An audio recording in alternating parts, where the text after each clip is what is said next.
I guess I should thank my wife, even though I never will. In fact, I pray to God that she never finds out because it would make a difference, and Lord knows I don't want that to happen. It all started the day I found out my wife was an unfaithful whore. It was a story as old as the world. We were going to go somewhere, but something happened and I had to cancel and my wife went alone. I excused myself from what I had to do and showed up just in time to see my wife leave with another man. I followed her and watched as she sucked his cock, fucked him, sucked him hard, and fucked him a second time. I quietly left and later that night came home to a loving wife who told me she had been horny all day thinking about me. She dragged me upstairs to the bedroom. This was the first time I had deliberately had sloppy seconds, but not the last. I never let her know she'd been discovered. Life goes on. No, I wasn't the kind of guy who enjoys knowing his wife is having sex with other men. I was a guy who at the time could not under any circumstances afford a divorce. It would happen in the future, but for now I had to smile and be patient. That didn't mean I didn't start gathering information to use when it came time to call the lawyers. I figured that since Denise was cheating, she probably did it at home from time to time. So I wired the house for sound, bought nanny cams and hid them in rooms where I thought Denise was likely to spread her legs, and then hooked up a voice recorder to the phone line. It didn't take me long to find out that in addition to who she had away from home, she was also sleeping with 5 or 6 guys who visited her home almost regularly. What pissed me off the most when I found out my wife was a cheater was that the guys who were staying at my house were my friends. To keep Denise from finding out, I had to stay on good terms with these assholes, but I made a mental note to myself that when I finally went after Denise, I would make sure they got theirs. A year passed and my collection of evidence grew. I had audio and video of 11 different men burying a bone in Denise. In fact, I had several videos of them. Barney, the asshole who was supposed to be my best friend, had been taped at least 78 times. His wife would love those tapes when I finally decided to dump Denise. The one thing I could never understand was all the sex, love, and affection I was getting from Denise, even when she was having other men by the dozens. It must have been guilt, that's all I can surmise. During that same year, I did what I could to quietly dispose of the assets, converting them to cash and then putting the cash in a safe. Knowing that lawyers can always find money hidden in banks, I rented a lockbox using the name and social security number of my long-dead maternal grandfather. I sold the big boat, but told Denise that it smelled rotten, and I had to sell it for 1/3 of the value. I put that 1/3 into our savings account and put the other 2/3 in a safe deposit box. Next was a lakeside property that Denise didn't even know existed. She had always dreamed of a cabin on the lake, and I bought this house with the intention of building a cabin on it and giving it to her for our 10th anniversary. Next was my coin collection, which was started by my great-grandfather, and then passed on to my grandfather, who passed it on to my father, who passed it on to me.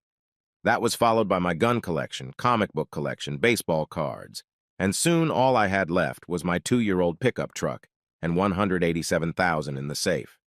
The house was mortgaged up to the hilt, so Denise would get a hell of a lot less of the proceeds when the house sold, and I had nothing else she and her lawyer could lay their hands on.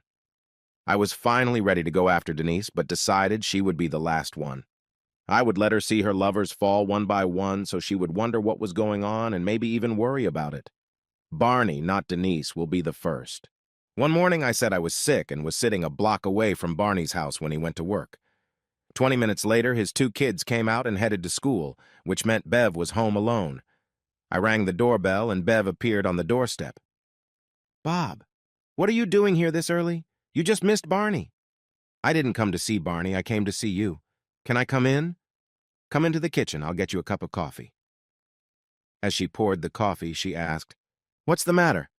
"I'm getting ready to solve a problem, Bev, and when I do, you'll suddenly have a problem, and since my quarrel isn't with you, I'd like to warn you in advance.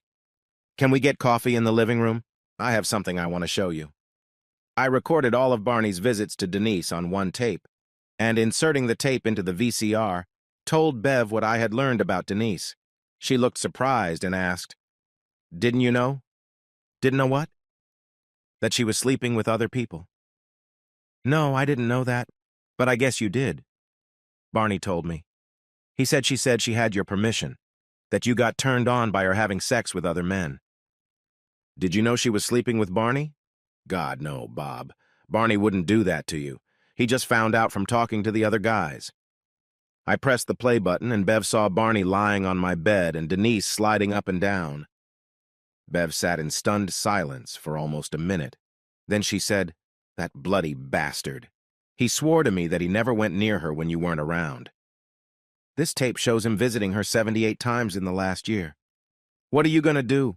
Divorce her for adultery and drag everyone on my record into court? How many are there?" "I have a record of 11 of them." "Who are they?" "I named them."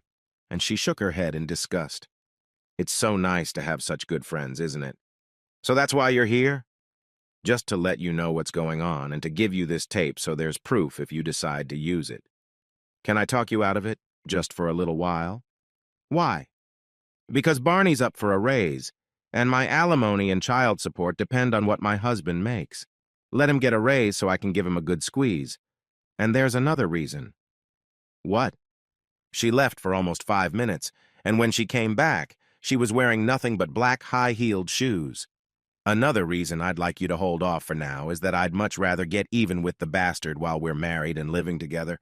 Are you ready for a little revenge? A little payback, so to speak? I've really been on my toes since she walked into the room naked." To answer her question, I unzipped and she smiled. "Oh no, baby, not here. In his bedroom and on his bed. I have no idea why Barney found it necessary to fuck my wife when he had a superior ass himself." Bev was insatiable and kept me occupied until 2 in the afternoon. "Damn it, Bob, why did you stop?" I pointed to the clock.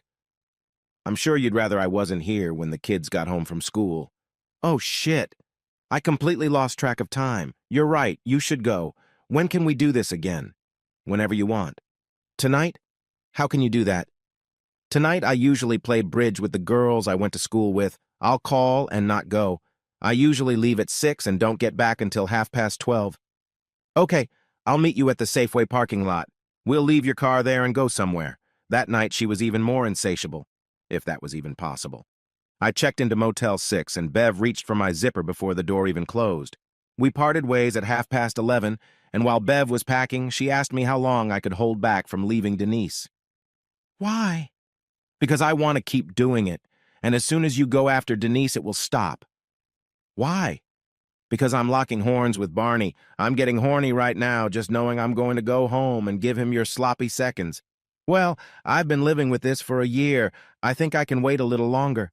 I can sweeten it up a little bit." "What does that mean?" "Mary Daggett was my roommate in college. We're sorority sisters and we're very close. In fact, we're so close that we have almost no secrets from each other. I called her this afternoon and told her about what's going on, and she asked me to have you call her. She wants to make the same deal with you that I did. There's no Daggett on my list. She kept her maiden name when she got married. Her husband's name is Charlie Winters, and he's on the list. So you both want me to refrain from going after Denise so you can cuckold your husbands? You got it, honey. Hang in there, and you'll get as much as you can, and I might even be able to talk Beth Meyerson into joining us. I know her pretty well, and I'll feel her out. I'll tell her what Mary and I are doing and why. I won't tell her about John being on the list until I get a feel for what she would do in the same situation. If she says she would do the same thing if she ever found out John was cheating, then we can move on. How are you going to get revenge if you set me up with all these women? I'm only human, Bev, and so far I've barely kept up with you today. I won't be able to see you every day, honey, without Barney suspecting something amiss. And I really, really don't want you stalking Denise right now, so I'm preparing a replacement to keep you happy when I'm not with you. It's been almost a year since I first made love to Bev, and I still haven't gone after Denise. I don't know if I ever will. Through Bev and Mary, I got Beth Meyerson. Beth was a great friend of Joyce Brooks, who in turn was a very close friend of Marge Border and so on. Right now I'm having sex with the wives of 7 of the 16 names. That's right, 16. Denise keeps adding lovers. On my list. It's gotten to the point where I'm more worried about her catching me than I am about going after her. I think she's starting to suspect something. My sex life with her has decreased from 4 or 5 times a week to 2 or 3 times every 2 weeks. I cite the stress of work as an excuse, and so far she seems to be buying it. If she catches me, it'll put an end to what I'm doing to Bev, Beth, and Sally Quinn, since all they're interested in is sleeping behind their hubbies' backs and hanging cuckold horns on them. I don't know about the other four, but I suspect it would be over for them, too. So what it boils down to is that divorcing my unfaithful whore wife would likely end the most wonderful sex I've ever had in my life. I have to ignore or at least put up with Denise's cheating, and isn't that just kicking her ass?